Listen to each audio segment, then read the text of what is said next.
immigrati della rete, ma grandi veterani della piazza e di quello che era la discussione politica, il dibattito, lo scambio vis-à-vis, la compresenza spazio-temporale fisica delle persone. Quindi quanto questo manca oggi, o comunque quanto la tecnologia in noi nativi digitali ci fa perdere questa attitudine all'agorà.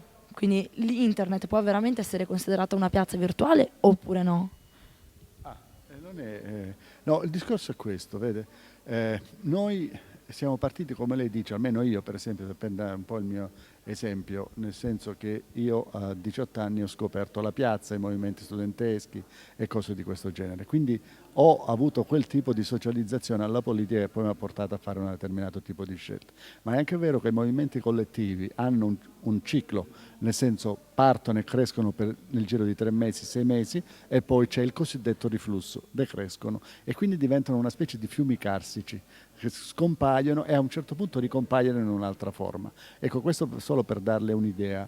Come si fa a mantenere poi i rapporti con le decine, centinaia di giovani della tua età che tu hai conosciuto durante il corso di un movimento collettivo? Oppure lei, per esempio, sarà andata all'estero come sono andato anch'io, andavo all'estero, conoscevo persone, facevo amicizia perché stavamo insieme un mese più o meno tutti nello stesso posto, ci si fidanzava anche, poi a Natale immancabilmente questi rapporti sparivano completamente perché non c'era, cioè, ma lei pensa invece adesso, per esempio mio figlio che è cominciato ad andare all'estero con i suoi amici, quelli che si è fatti studiando l'inglese in Inghilterra, ha mantenuto i rapporti non fino al Natale, ma li ha mantenuti anche fino all'anno successivo. Hanno rifatto una vacanza insieme in un altro posto, tutti quelli che si erano conosciuti in Inghilterra, quasi tutti voglio dire. E questo grazie al fatto che sono rimasti in rete per alcune cose. Ora, tu puoi scegliere di non mantenere rapporti, che sono di questi effimeri rapporti che nascono in situazioni che non sono quelle abituali,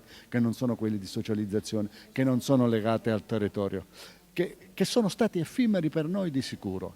Per loro sono meno effimeri perché c'è questo strumento. Quando non c'erano tutte queste reti, io mi ricordo una ragazza finlandese con cui mi sono fidanzato in Inghilterra.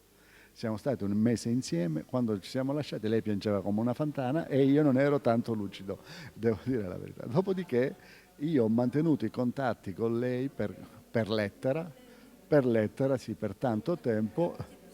Rapporto epistolare, ci siamo rivisti 2 anni dopo, ma poi non ho avuto più notizie, sì. Sì, e infatti eravamo amici di penna, adesso siamo amici di Facebook. Ecco, e l'amico di penna si faceva per studiare un po' l'inglese, per fare queste cose. E se avessi avuto gli strumenti che ho adesso, io probabilmente sarei sposato in Finlandia. O sarei... Ma siamo sicuri?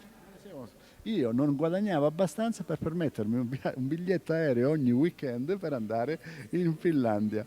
Con 80 euro adesso ci vado. O forse però era meglio per voi.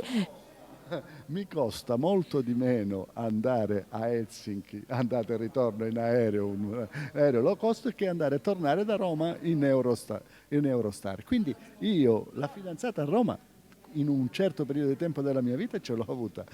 Mi manca quella S. Perché? Ma mi viene il dubbio adesso che in realtà questa cosa non sia tanto vera, nel senso, forse era comodo poi abbandonare queste donne così estive, chiamiamole queste relazioni giovanili, perché poi appunto magari ci si abbandonava di più proprio perché poi si sapeva che croce sopra, cioè la distanza geografica in qualche modo impediva la continuazione del rapporto, mentre oggi, riporto ad oggi questa cosa, questo svantaggio, diciamo, questo lato negativo, quando tu poi in qualche modo ti implichi in qualcosa, cioè ti trovano ovunque, non puoi sfuggire. Cioè, dalla realtà virtuale non si sfugge, perché uno digita su Google il tuo nome, e come si fa?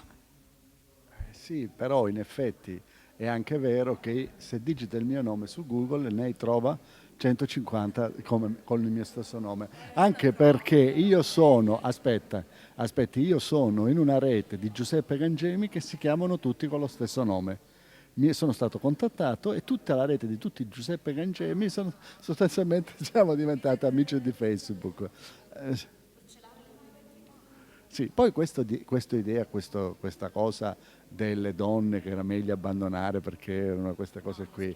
No, sì, è uno scherzo, voglio dire. No, questo è che nasce, sì, no, ma dico, no, nasce dal fatto che l'idea secondo cui, voglio dire, è bene andare e poi scappare, insomma. E io qualche volta ho trovato che era un bene andare a scappare, invece altre volte ho trovato che sarebbe stato bello avere questa possibilità. Cioè vivere in città virtuali mi sarebbe stato molto più utile se queste città virtuali ci fossero state molti anni fa.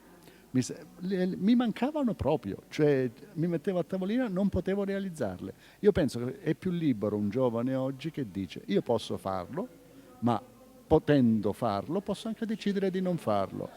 Pensi invece uno che dice io non posso farlo, e allora che faccio? Mi trasferisco e mi cerco un lavoro? Oppure, perché queste storie si esauriscono, ma si possono esaurire in un anno, o in 3 anni, o in 10 anni, o in 20 anni, insomma, ecco. E piuttosto che si devono esaurire per forza in un mese, quando con un mese c'hai ancora la passione addosso che ti manca all'improvviso. Un mese intenso e poi basta. Dopo 6 anni di insistenza sono riuscito a realizzare un nuovo corso di laurea magistrale che si chiama Scienza del Governo e Politiche Pubbliche. All'interno di questo corso di laurea magistrale c'è una materia importante per noi che è e-government e e-democracy, e da quando è nato questo corso di laurea io sto studiando come un matto per fare una materia che prima non avevo mai insegnato e per la quale... Questo corso di laurea a Padova, laurea magistrale all'interno della facoltà di scienze politiche. Sì. Ecco, no, per questo io mi sono preparato tutta la vita per il semplice fatto che da tutta la vita come hobby non accademico avevo lo studio del federalismo come pratica di governo.